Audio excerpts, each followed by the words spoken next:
Hello, round 10 rankings are here for another 5 weeks. I'm looking forward to this. Now, the best team in the competition by far is Sydney. I'll show you the ladder just over here, somewhere here. We'll go there. Sydney, the best team in the competition by far. And Luke Parker, who played in the VFL, kicked the winning goal of the match against North Melbourne. And maybe North Melbourne might need to get some of their VFL players in the side. Sydney are the best team in the competition by far. They've got a lot of really good young players. They've even got James Jordan, who came from Melbourne to get more opportunity, and he's just done so well so far. So he's probably one of the best recruits so far in the 2024 season. So there is so many talented players on the Sydney list. Isaac Heaney having a career best year.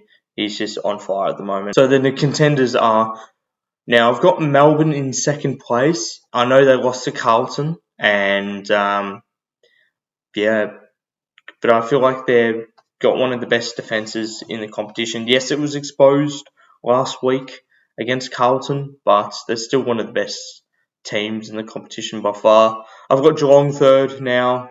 Yes, we won 7 in a row and we've lost 2 in a row. Hopefully it's just a purple patch and we'll fix things up this week. But I've just put us in third because, we're not doing as well as I don't think we are. We've won a few games due to the soft draw, I believe. But you've got to play and got to win. So we've done that. Except for the last 2 games, we should have won at home, but Port played exceptionally well. So the next one, I've got Carlton. They had a really good win against Melbourne, obviously by 1 point. Well, yeah, something like that. And yeah, they're just cruising at the moment. Hopefully, once they get all their players back, they're going to go to another level. So it's going to be exciting for the competition. And then the contenders, I've got GWS Giants. Now, I know they lost by 20 points against Essendon, but they're still a really good side, and they'll definitely be in contention. I've got getting momentum list. I haven't put Essendon just in contenders just yet. They've done really, really well so far. There's no doubt about that. And Essendon Edge is getting closer. But I know they're in third place at the moment. But I don't see... I'll give them maybe another 5 weeks before I can say that they're contenders just yet. I know that's a bit harsh. And, hopefully for their fans and that, they don't drop off. But for now, I've just put them in getting momentum. Potentially next week, or not next week, in 2 weeks' time, I could potentially put them up to contenders. We'll see what happens in 2 weeks' time. So we've got Port Adelaide now getting momentum for the season. They've played some really good football, especially against the Cats down here. Yes, they did. They were 49 points up at one stage, but Geelong always sort of going to come back.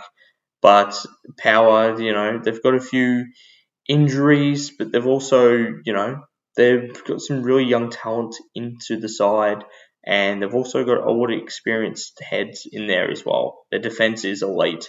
There's no doubt about that. So the next one I've got is Collingwood.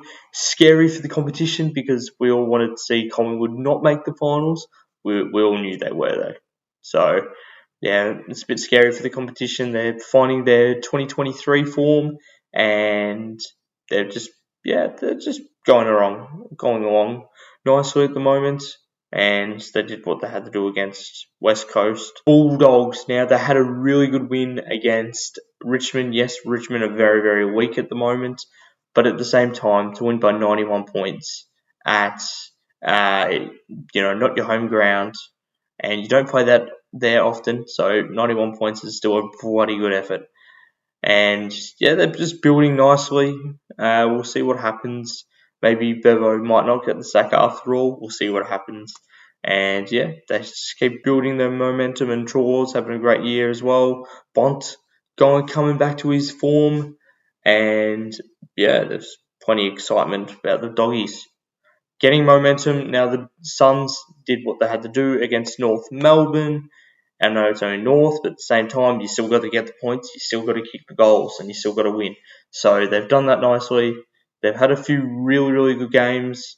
but they've dropped off a couple, but they're slowly building, and that's what I like to see, and they're getting momentum. So it's going to be a big test this Thursday. Now, they should realistically win. That's why I've tipped them, but at the same time, you just never know. So maybe they could be contenders-ish, maybe in the next 2 years. I see them making top 8, but I don't see them exactly, potentially making the deep end of September.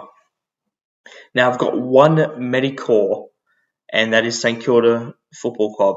They've had so many talented players on that list, but they keep getting players who don't run both ways at the same time. Like, the effort's there, but they're just showing a bit of lack of skill at the moment, especially with their goal kicking as well. That's a big issue, and yeah, there's some stuff wrong with St Kilda at the moment. They're not really kicking that great, but it is what it is. Hopefully it's a learning build, and maybe second half of the year they will bounce back and let Max King do his bit. Yes, Max King is coming back from injury, so it might take him a few weeks to get readjusted. So I've got 5 teams in building. So I've got Fremantle Dockers. Now, they are building. Yes, they lost to Sydney Swans by about 37 points or something like that. But at the same time, obviously, it was a very, very sad day for what happened with McCarthy.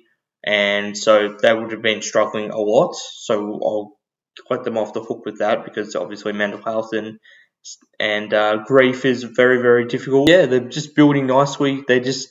I reckon they're one key forward away and another small forward away from becoming a contender again.